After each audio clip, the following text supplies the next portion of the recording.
All right, everyone, make your way to your seats. Make your way to your seats. You can keep eating. Feel free to keep on eating. Everybody enjoy lunch, or you're enjoying lunch? Awesome, awesome. Keep eating. Don't stop for me. Keep eating, keep eating. I'll give you all a chance to settle down and find your seats.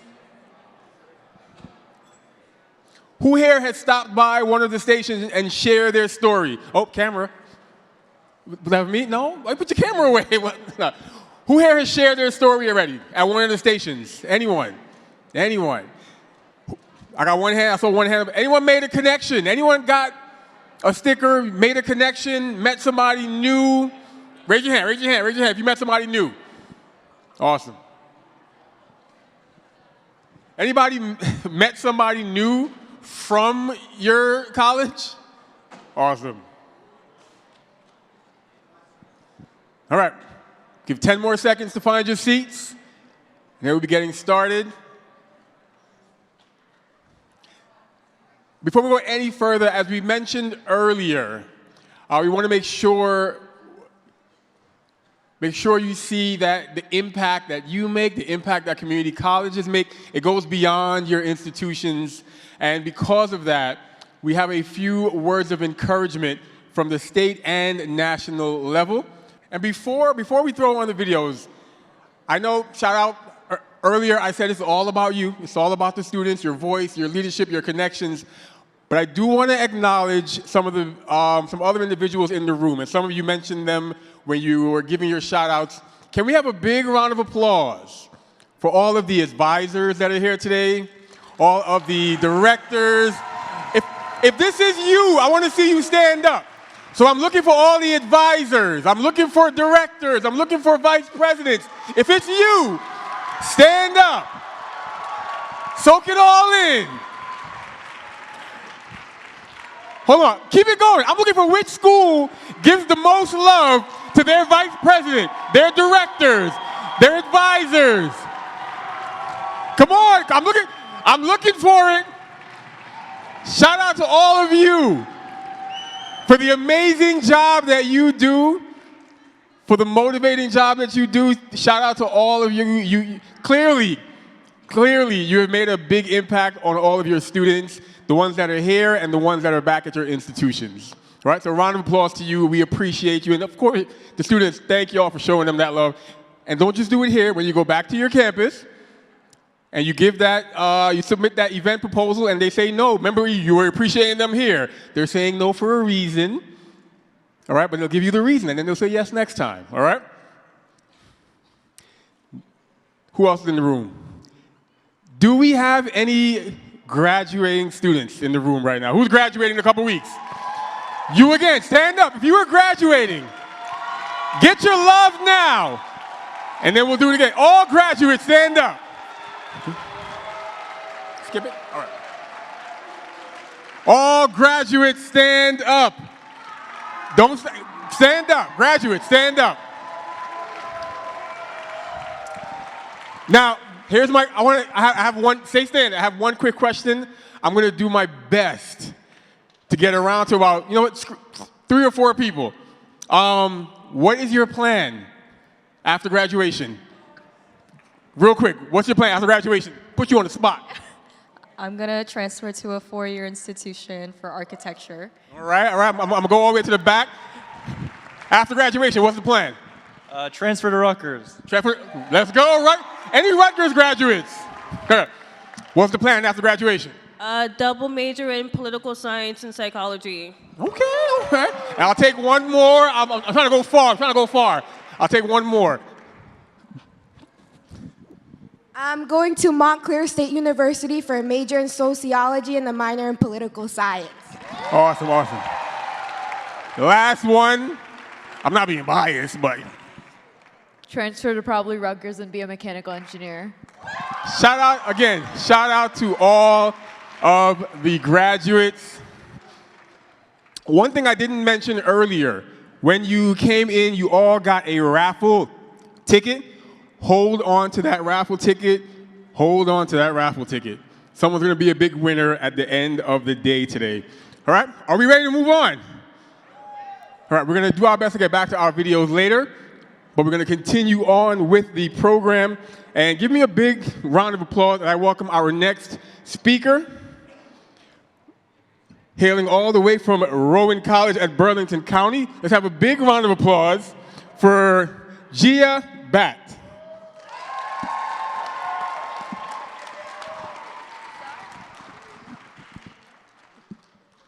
Hi, everybody, and welcome back. So I am Gia Bhatt. I am the co-president of the SGA at Rowan College of Burlington County. And today I'm really excited to introduce our luncheon speaker, John Hart. That's him. As a student at Rowan College of Burlington County myself, it is really inspiring to introduce someone who sat in a seat just like ours, and then went to build on a career centered on impact and service.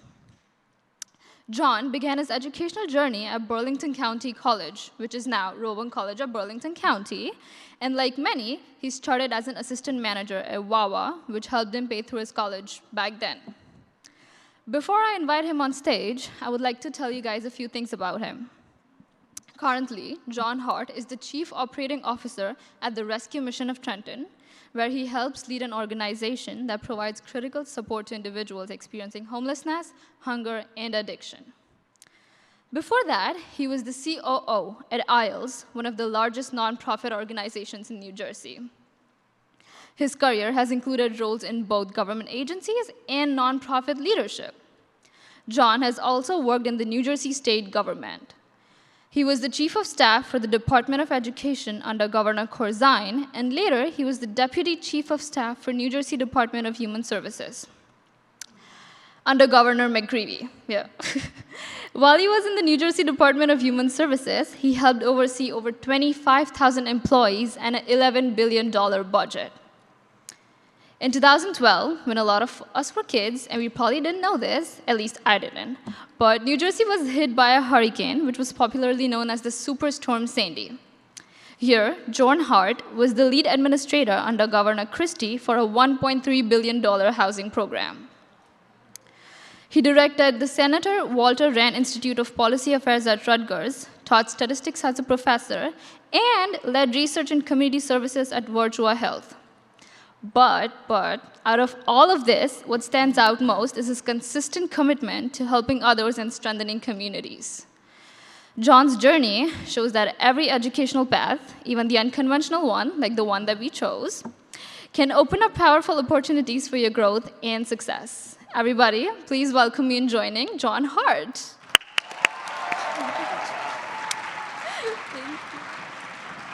I mean, she did a great job, didn't she? Wow, good job. Listening to all that, the first thing I think about is, man, I had a lot of jobs, and that's not necessarily a bad thing. But before I get to my speech, I want to first thank Gia, and I want to thank Aaron Fichtner and the NJ Council of Community Colleges. And let's see, I'll start my speech here. I have to say that when I was thinking about what I was going to talk about, and then being in the room here and seeing all of you, I for the first time in a little while, I was nervous. And I was thinking about, wow, when was the last time I was nervous? And I thought about my community college days, my college years, and I think about all those tests that I had to study for. I think about, believe it or not, I was an athlete at one time, so I played sports. And I think about all the games that I had to prepare for.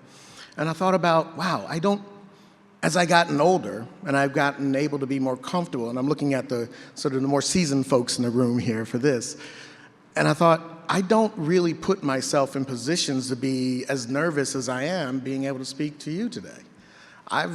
I'm a professor at times. I've speak to large audiences on a regular basis, but I usually talk about other things, not me. And when Aaron and the, the council asked me to talk about my journey and myself, I got nervous because I thought, what do y'all really want to know about me? What makes me so special? Being here today, though, and listening, I got here early, and listening to your stories and listening to the previous presenters, I sort of found my comfort level. I feel like I'm amongst family. I feel like I'm amongst people who went through very much what I went through. And so I feel a little more comfortable. I'm just a slight bit nervous, but I do want to start my speech here, so I'll do that. I do want to, again, thank everyone for being here. And it's funny, as Trill and Not Trill were going through their presentation, I was getting more and more pissed off at them because they kept taking things that I wanted to talk about. And they were doing it in a way cooler way, right? They're walking up and down the stage, and I was saying, man, I got to be behind this lectern, and I got to say much of the same things. And then I thought, that's not necessarily a bad thing, right? Because the things that they're talking about are things that are important enough to be repeated and maybe to be told to you through my story. And that's not necessarily, like I said, a bad thing. I do think, though, that I did lose my voice a little bit when they were telling me to yell, because I was yelling louder than anybody on this side over here. But what I did like of what they had to say, and what I think that it is akin to what I want to talk about, is the importance of building your origin story, right? The importance of collaborating, because it does take a village. To be authentically empowered, because you are not an imposter. To be a first follower and define your village and define your followers. All of these things I found to be truths that I wish I made a part of me when I was at community college. And I think I may have a few more things that I want to add that they taught us. And I'll start by saying, as Jaya mentioned, I am a graduate of what is now called Rowan College of Burlington County. But back in my day, it was called Burlington Community College. And for me, it took 5 years to get through BCC, as we called it. That's going full time, y'all. 5 years, right? I took summer courses, I took it straight through. Most people that go through community college for 5 years, they are on their way to a master's degree. But for my friends and for me, you know, we had to take a little longer road. It took us so long that we actually wrote a rap song about it. I'm serious, all right? We did a rap song, and we did it for the talent show that we actually won, all right? And I'm gonna give you a few bars of it, all right? It's, all right, don't laugh yet, but you will laugh in a second. But I'm proud to be at BCC part-time, 5 years on my associate's degree. I got nothing but time and time to waste. I got 32 credits staring me in my face. Yeah, it was bad. I'm telling you, it was bad, right? Right? Yeah, right? Come on now. Dorm life is fair, because it is done there. No, it's, you know, we don't have dorms. Okay, you got it, right? So the bar obviously was set pretty low for winning talent shows in the 80s, right? Okay, so that's where, but it was an experience. And my point is that though it took me a long time before I went to Rutgers, and to tell you the truth, actually, I went to Rutgers because I followed a girl there, a girl I was dating. And she got accepted, so I figured I gotta go as well, because she looked way better than me. And I wasn't gonna be able to pull anything that good, right? So I went to Rutgers, and that was my muse, right? That was my motivation. We all have to follow our own motivations. But the path to college for all of us, right, and the path to success through college in all of us can be different. And thinking about that, it made me wonder what might have motivated all of you to go to college. Because when you think about it, doesn't our motivations help shape who we end up being and what we end up doing? It did for me. And as I thought about my motivations to go to BCC back in 1984, yep, 1984, that sounds as long ago to you as it does to me. But anyway, as I thought about what motivated me to go to school and how I got to where I am now, thinking about the journey that led me here, hoping you will find some common stuff for you in my words and help you in your own journey, I realized that a common theme appeared for me, at least, and that was, I have been supported by strong women throughout my life. And without them, I would not be here speaking with you today. So let's hear it for strong women. Think about all the strong women in your life that brought you here today. And as Trill and Trill said, it's good to once in a while take stock of how you got here, to know your origin. After all, we all have origin stories. My college origin story started with a girl named Daniela, who had been my best friend since I was a toddler, and who I dated the summer I graduated high school. Maybe not the smartest thing I've ever done, but she was also the first girl to break up with me. And she did it because she said, all I wanted to be in life was a manager of a local store where I grew up. Now, I don't know if I was madder at her because for her breaking up with me or telling me that hard truth. So either way, it made me drive down to the local community college, BCC in Pemberton. And I remember knocking on the registrar's door, and I said, can I go to school here? And the registrar said, well, you know, can you afford it? And I said, well, I got a job at that local store that Daniela told me I shouldn't be the manager of, right?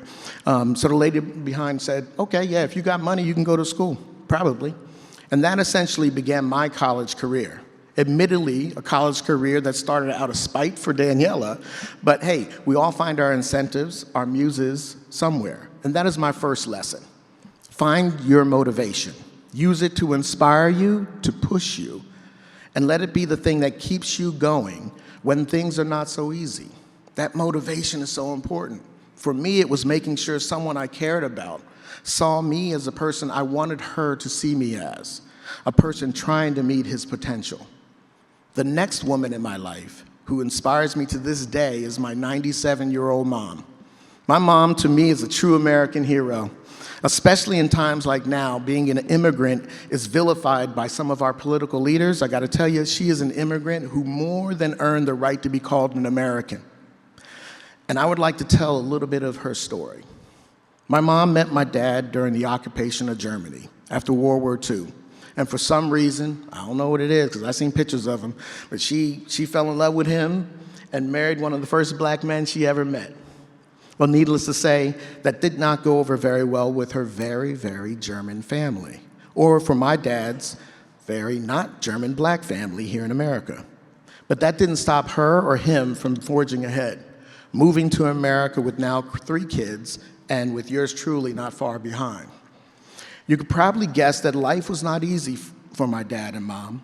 It was the 1950s, and black and white couples were not exactly welcome in America. My parents would tell stories about how they struggled to find a place to live off the military base.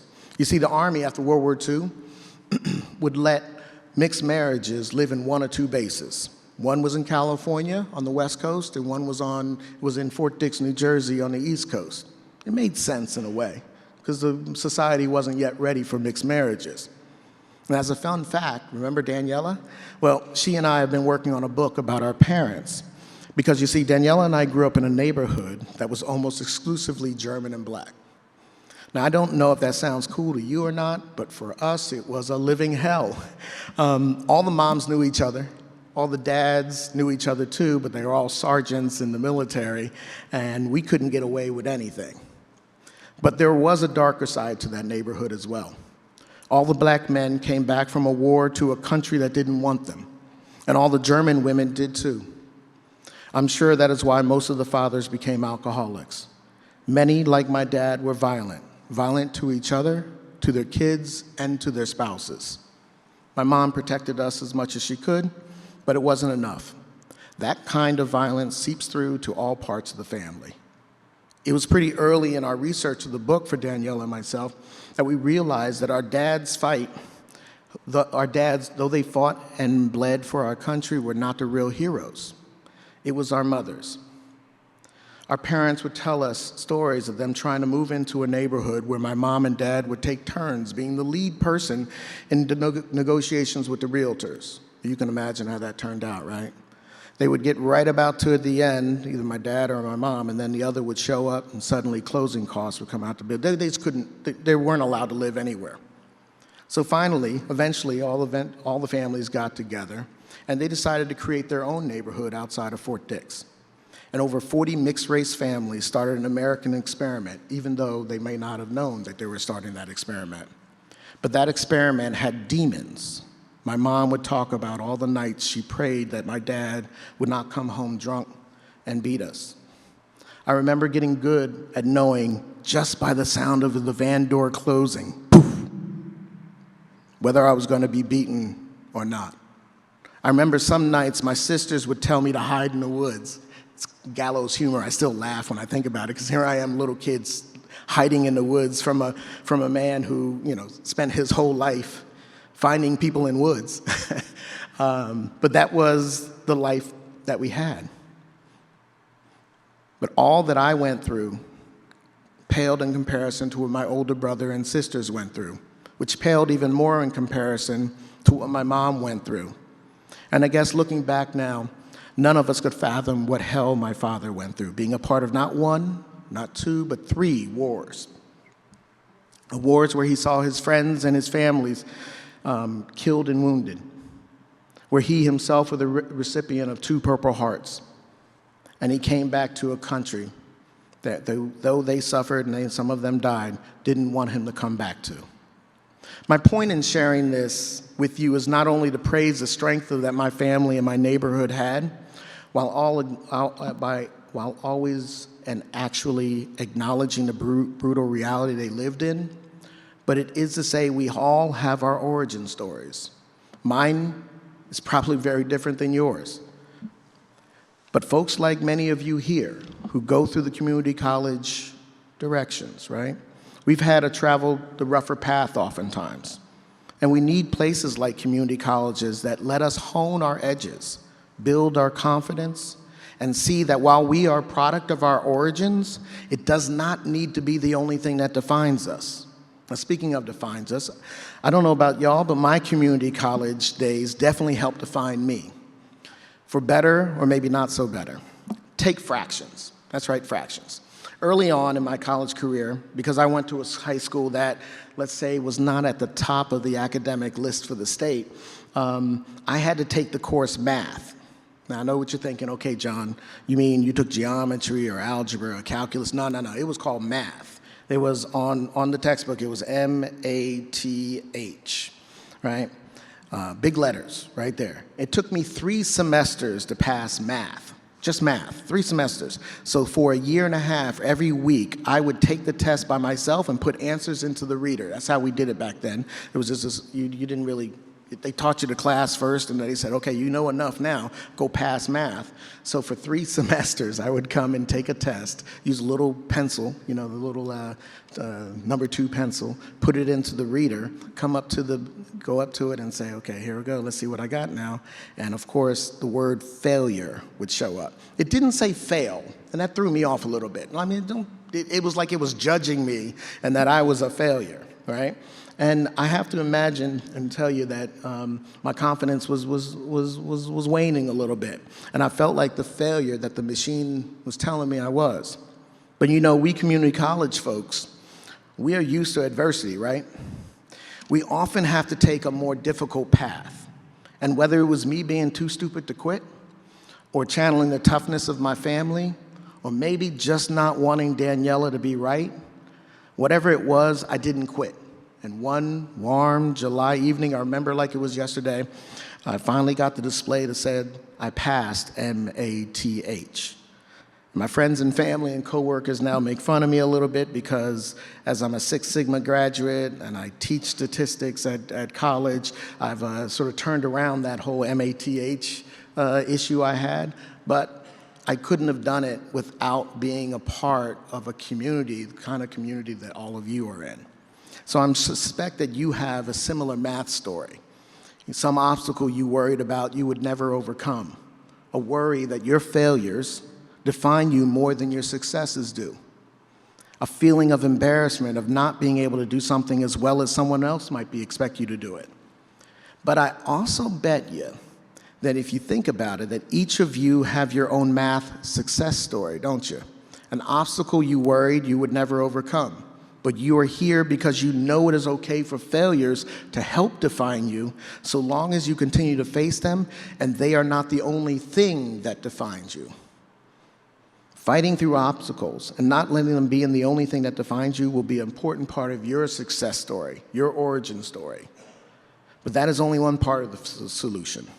Finding what you are passionate about is critical to not only happiness, but success. I once got a 12 on a Fortran test. You're seeing a common theme here. I struggled in community college for a bit, right? Now, maybe that doesn't sound that bad, but it was 100 questions. I got 12 right, people, 12.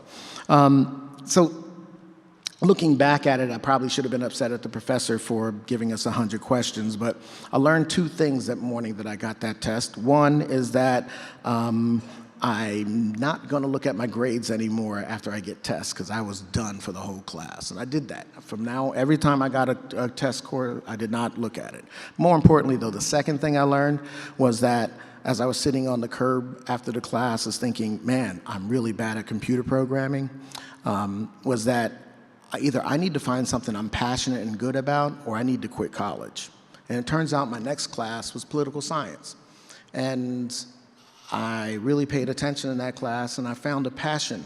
That day, I found a passion. And even though I still, to this day, do not know what a political scientist does, and I haven't really met one before, I did end up getting my associate's degree 5 years later at BCC because of that. So since then, if anyone asks me what they should study in college, I always tell them, search for your passion and do that. Are degrees important? Absolutely. But college degrees without passion are like navigating a ship without a compass. You may eventually land somewhere, but will it be where you truly want to be? So find your passion and commit to it, because you're likely to find happiness in that commitment. Fighting through obstacles, especially those in the way of doing what you're passionate about, is a key to success. But being a part of a village, finding your village, just like Trill and Trill said, and sharing your passion leads to shared happiness. I owe so much of whatever I have become as I reach my 60th birthday to my community college experience, including starting lifelong friendships. As a matter of fact, the most important friendship and relationship in my life started at BCC, because that's where I met my wife, Stephanie. She is my last strong woman who shaped me who I am. And I got to tell you, though, it started off as a rocky start. I got to tell you, man, it was, I remember the first day we met. We were sitting at the table with a whole bunch of other people, and she was there actually studying. Now, I don't know about y'all, but, you know, when I went to community college, you know, you sat at the table around friends, it was pretty hard to study. Now, you're always talking and doing everything else, but she was there actually studying. And I had never met her before, but she looked cute. So I was staring at her, looking at her. And you know how you like time-lapse photography when it goes real fast, right? You know, so envision that where there's like 12 people at the table, and then it's just her and me, because all the rest of them left. And the whole time I was waiting, can she look up and look at me? She never looked at me, never once looked at me. And then I had to act like I was studying just to stay there longer, and that didn't work either. She didn't look at me. So eventually she got up and left without saying anything. Now, you probably look at me now and you say, yeah, I can see that, John. I can see that she would do that. But back then I was in shape, all right? I had hair. I mean, I looked all right. But she didn't really spend that much time looking at me, and she left. But man, I thought about her all year. I thought about her all that semester. And I'd see her around campus, but again, never paid me any mind. And before you start thinking that, okay, John, this is sounding like a stalker story here. Remember, this is the 80s, all right? We didn't have like the ways to communicate to people now where you don't have to see the people. I actually had to talk to somebody. Big dog, I had to go up and I had to actually like get the confidence to say something to her, right? So I was at the mercy of my own confidence, her interest, and probably a miracle. Well, it wasn't until next year of school that miracle kind of happened. She took a look at me, and I saw her one day, and she said, I think she noticed me. So we had a common friend, so I asked that common friend, can you arrange a time for us to get together and eat at the cafeteria grill at the campus? Her friend agreed, and I was finally getting my chance to talk to this girl I've never met, but I really wanted to. So there we were, exchanging pleasantries, laughing it up, and I gotta tell you, y'all, I was on, right? I was funny. I was approachable, I was witty, but I was not too witty. I was like a combination of like Joey and Chandler from Friends, right? I had it. And said, you know what's the thing about overconfidence though, man? I should have known that something bad was gonna happen. So I mentioned I was funny, maybe a little too funny, because as I was telling the jokes, and they were landing. It's like, pow, pow, it was going great. Until I laughed at my own joke, which was a bad thing. And right after taking a bite of my hamburger, a hamburger that I ordered with extra cheese and ketchup, and I know what you're thinking, John, why did you order a hamburger with extra cheese and ketchup when you're on kind of like this date? And I was telling you, because I was hitting it, I was doing good, I was all right. I didn't need your advice. I should have took your advice. Because then in mid-laugh, this big chunk of hamburger with extra cheese and ketchup flies out of my mouth. And so you remember we talked about the fast when everything went really fast on time-lapse photography? Now we go in slow motion. This piece of hamburger took forever, and we were all just staring at it. A big chunk of food just spun and spun. A little piece went here, a little piece went there. And we just stared at it, and you know where it was going, y'all. A girl dressed in her cute lower cut summer outfit landed right here. Yep. Now, I don't know what you would have done, but I called upon all my past failures, all my strife and all my struggles. I called upon the failures in math. I said to that beautiful girl with hamburger on her chest, now that I've spit on you with a hamburger with extra cheese and ketchup, would you give me another chance to take you to go get something else to eat? And I promise I won't spit on you. It's a true story. For some unknown reason, she said yes. And to this day, she still wears a bib when we go out to eat, just in case I laugh at her joke while I'm having a hamburger. Now, you might ask, what lesson can I learn from that, John? What did you tell me that story for? Well, one of my answers would be, I don't really care if you get a lesson from it, because that beautiful, amazing girl is in the room here right now. And if I didn't include a story about her in this speech, after I talked about an ex-girlfriend inspiring me, I'm likely to have been sleeping on the couch all week. But I'd also say that for folks like us who go to the community college route, we don't always get what we want immediately. I can remember seeing friends with nicer cars, nicer clothes, and going to four-year school, having a different college experience than I did.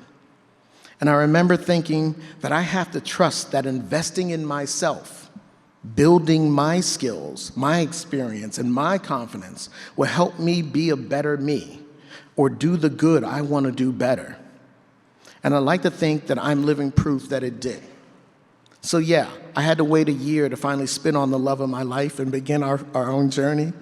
But looking back, I wouldn't change a thing, including ordering the hamburger with extra cheese and ketchup, right? Because ultimately, we are the sum of our parts. And that reminds me of one last quick story.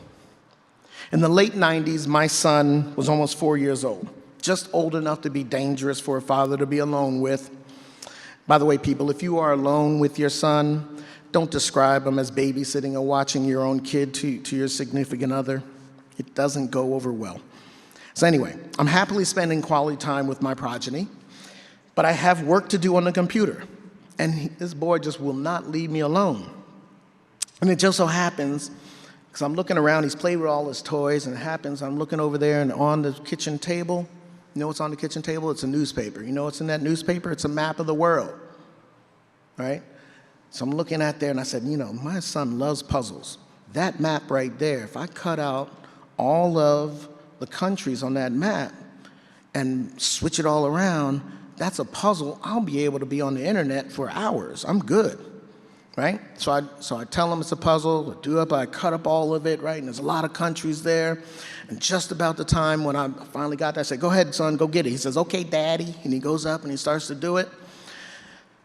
And then, back then, by the way, for those of you who are not as seasoned as me, the internet was not as free and fast as it is now, right? See, I see some of y'all shaking your head. It would make weird noises. Right? And I had this, and just about the time that it said, you've got mail. I was getting ready to go there, and my son comes back and says, Daddy, I'm done. And I'm like, oh, what do you mean you're done? He said, I'm done. I put the puzzle together. I was like, no, you didn't. I look in there, and I show right there, he's done. And now I'm thinking, I got the smartest kid in the world. This is great. So I go to him and I say, son, how'd you do it? He says, Daddy, it was easy. And I said, son, how did you do it? And he said, Daddy, it was easy. I said, John, how did you do it? And he said, son, he said, Dad, it was easy. I was like, how did you do it? Because you got Kazakhstan, you got Uzbekistan. He had all the stands right. Every country was right. He said, it was easy. There was a picture of a human being on the other side. All I had to do was put the picture of that picture together, and when the human being came together, when I turned it over, the map of the world came together. Now that's a lot like what you are doing all here. You're putting yourselves together piece by piece, brick by brick. And what I guarantee you, when you find that you've put those pieces together, when you turn yourself over on the other side, the whole rest of the world will come back to you as well. I really, really appreciate y'all giving me a chance to talk to you tonight. I hope you enjoyed yourself as much as I enjoyed talking to you. Thank you very much for having me, and I really, really wish you a really good rest of the business. All right, thank you.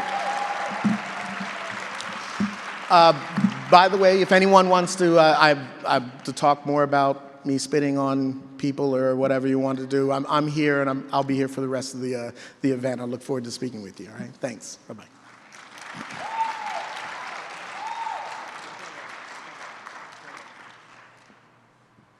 All right, wasn't that amazing? Thank you, John. One last round of applause. Well, not one last round of applause, because we have a surprise for John.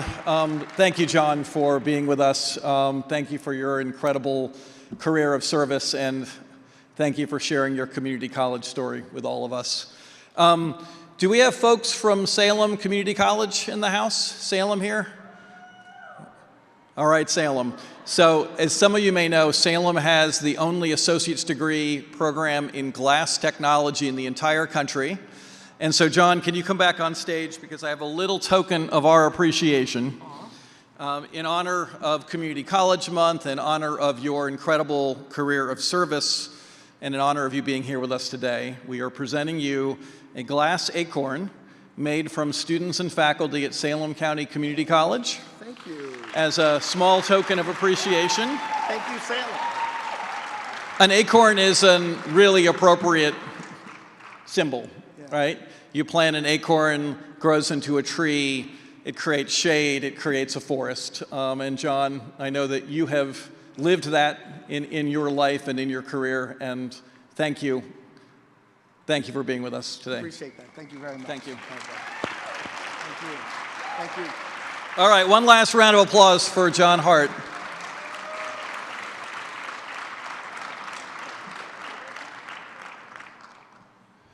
All right, so now we're going to take a minute and celebrate some accomplished community college students who are with us today. It's our chance to recognize the All New Jersey academic team.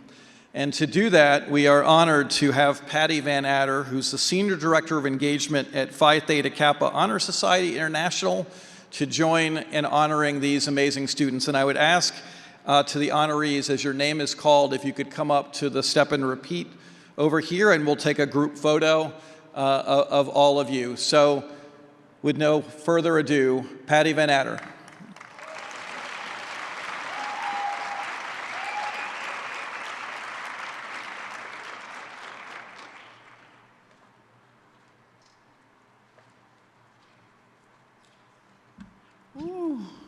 Good afternoon, New Jersey. New Jersey, my home state, my favorite state. Don't tell the other 49 at Phi Theta Kappa, they'll get really upset. I'm glad to be here with all of you today.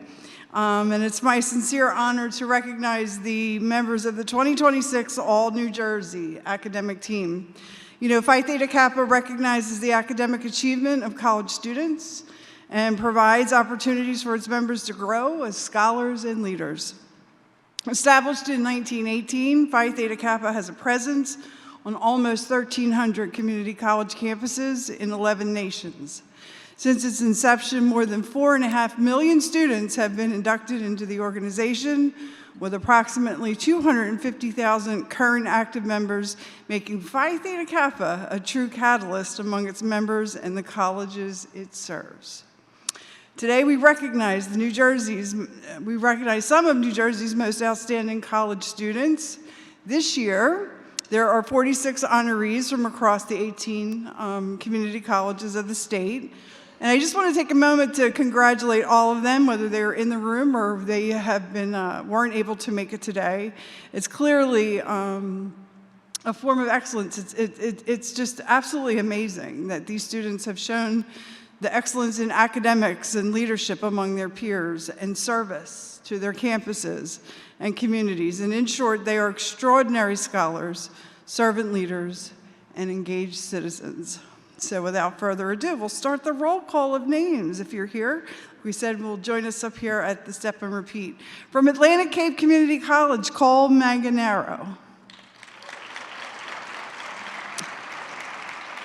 From Atlantic Cape Community College, Jake Harris. And also from Atlantic Cape, Ni Wong. From Bergen Community College, your New Jersey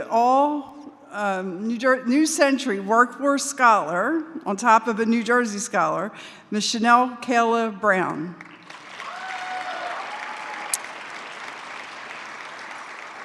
Also from New Jersey, your new Division I Vice President from the state of New Jersey, Mr. Andriy Dobrovoda from Bergen Community College. From Brookdale, your former Middle States Regional President, Adam Deinhardt, who was here earlier. Also from Brookdale Community College, Caitlin Norcia. From Camden County, my county, where I live in, Luis Colon Wynn and Samantha Wagner. From the County College of Morris, Svetlana Russ. From Essex County College, John Palacios. From Hudson County Community College, Anavuti Bisht. Also from Hudson County Community College, Nubi Cabrera.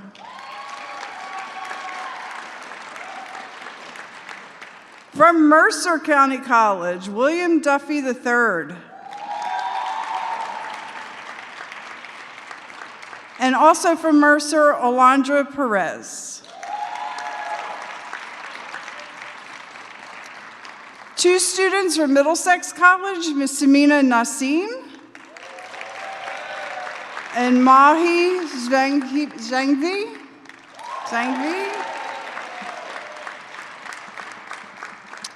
From Ocean County College, Ellie Dowick.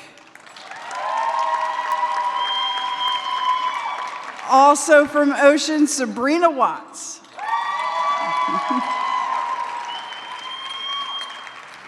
From Passaic County Community College, Danielle Crumbeen. And Ashkina Novaroa.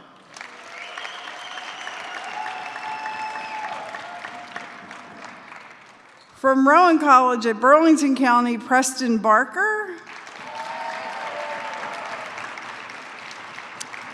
And from my alma mater, Rowan College of South Jersey, Gloucester, Iceland Casanova.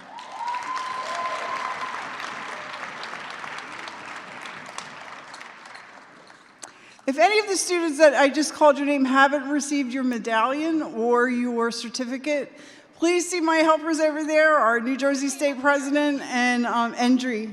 Oh, you're over here? They're over here? Okay, never mind. Thank you. See, they're good helpers. Thank you.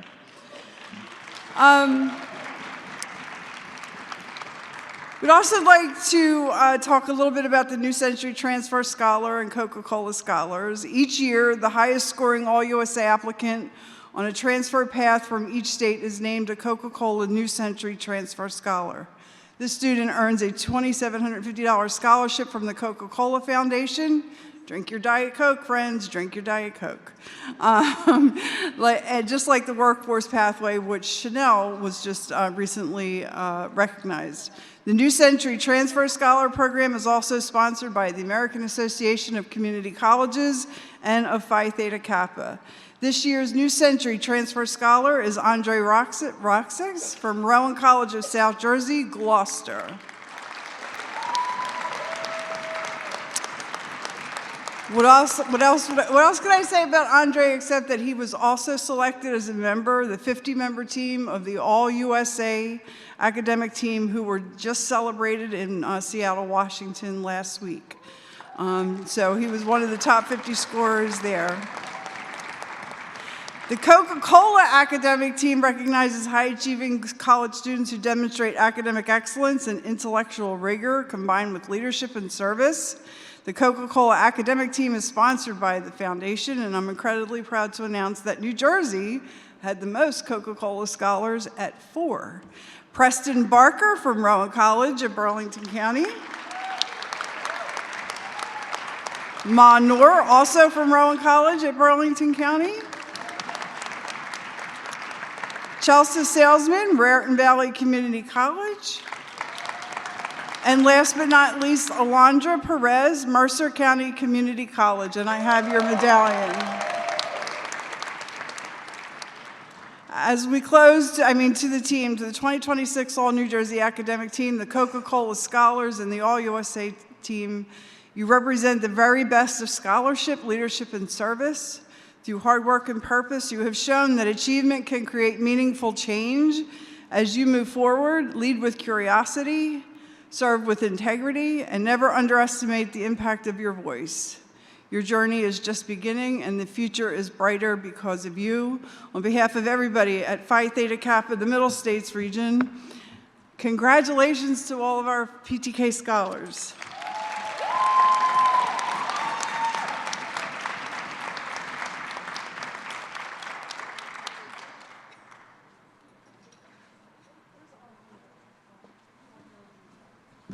Thank you, Patty, for being with us, and thank you for the great support that PTK National International provides to our community college students.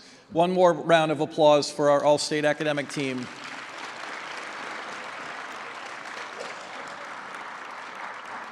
All right, so I am happy to give the stage back to O'Day, our leader for the day. O'Day, for a very exciting next step of the afternoon. Round of applause once again for all of our students, all of our recipients, our PTK members. PTK advisors, where are you? PTK advisors, stand up. Stand up and get that applause. Stand up, PTK advisors. If we can, maybe later on we'll try to get a PTK advisor photo. Round of applause to you all. All right. Everybody's having a good time? Enjoying all the information that you're getting? Enjoying all the networking? Who's taking a chance to network, connect, add some stickers to their card? Raise your hand if you did. All right. Now, earlier, you all showed, I know for a fact, you all got some energy in you. You were all nice and loud. You were screaming, you were stomping, you were clapping. You've been doing that all morning. Now is when it counts. All right? Now is the important part. I want to see how loud you can get. I want to see how well you can represent your school and show your school spirit, right? So what we're going to do right now, we're going to something new. We're going to do an unofficial, we're trying to find an unofficial school spirit champion, all right? We'll make that a thing every year. Looking for unofficial meaning, I ain't got no prize for you, all right? So we're going to find an unofficial school spirit champion. You're going to show your school spirit. We're going to throw some music on. I'm going to call your schools out. I want to hear you get loud. I want to hear you screaming. I want to hear you stomping. I do have some mascots to come out and help me find our unofficial school spirit champion. So again, this is the time to go all out. You can clap, stand up if you can, represent your school right now. It starts right now. We're looking to see who has the most school spirit. If I could have some, can I have some help from the mascots? Can some of our mascots make their way out? Show them some energy. Where's Bergen? We got some mascots coming out to help us. Oh, they need to hear and feel the energy before they come out. So I need y'all up on your feet. For those who can't, stand up. Remember, you gotta show me school spirit. We're trying to find an unofficial school spirit champion. I feel like I gotta throw in a prize to get you up. All right, let's hear it for our mascots making their way down. Mascots, you gotta show them some moves. Hey, get it. Come on, mascots. Shout out to all of our mascots. High five. There we go. High five. Make your way to the middle, mascots. Let's go. I see you, Ashley. I see you. Here you go.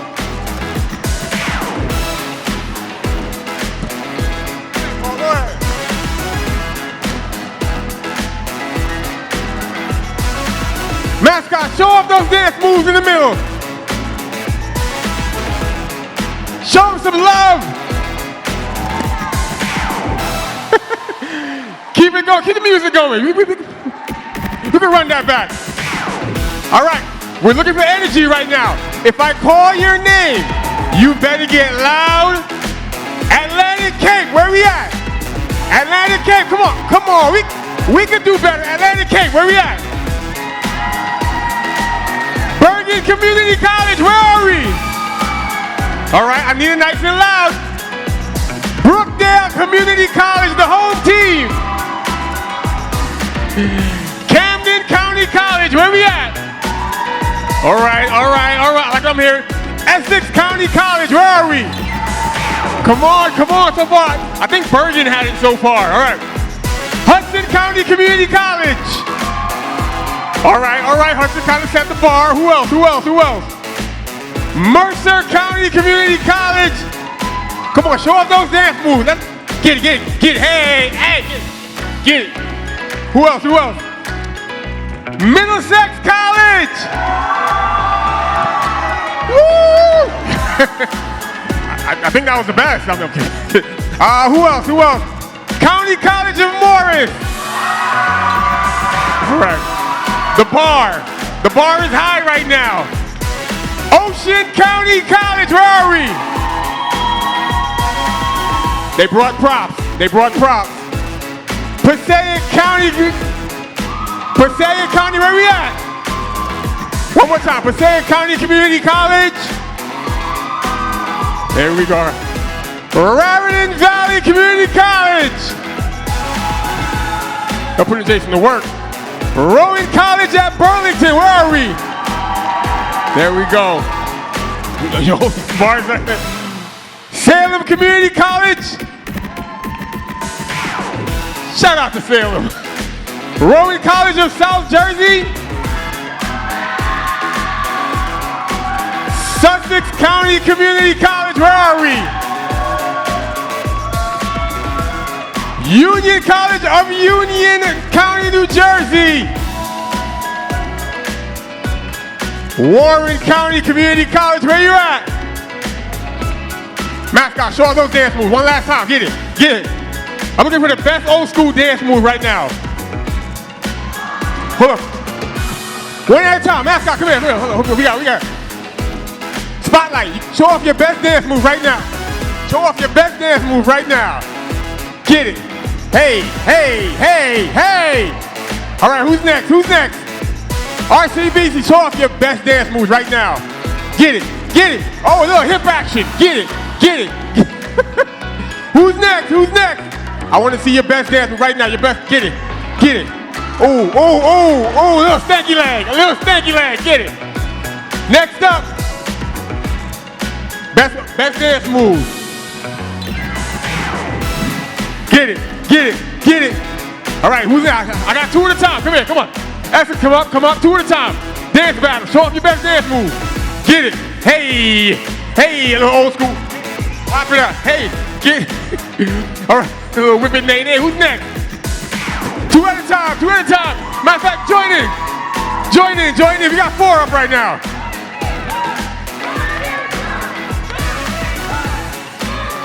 All right, mascots, make your way back. Mascot, show off your best dance right now. 10 seconds, throw off your best dance move. Get it. Round of applause for all of our mascots.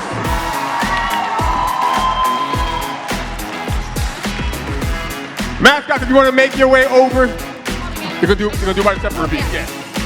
Mascots, make your way over to the step and repeat for a quick photo. Let's hear it for our mascots.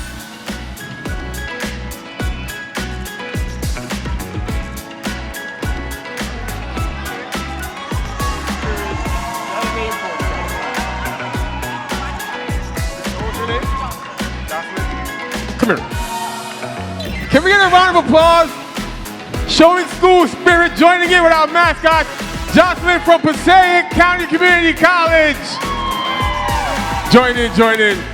If you want to catch a photo of your mascot, go right ahead. We got our student dance battle next. Who's up? You got to send one rep from your school for the student dance battle. I'm kidding. Or one staff member for the dance. No. We have our PTK advisor dance battle later on at 2 o'clock. Charlie, quickly get ready.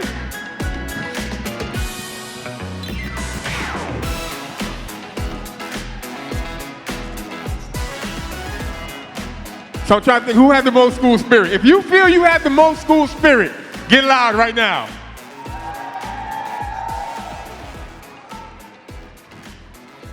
Give yourselves and the mascots a big round of applause. All of our spirit squad representatives.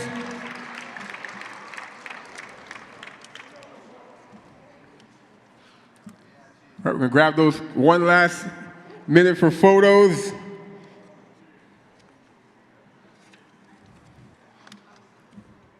Mascots, you did an amazing job.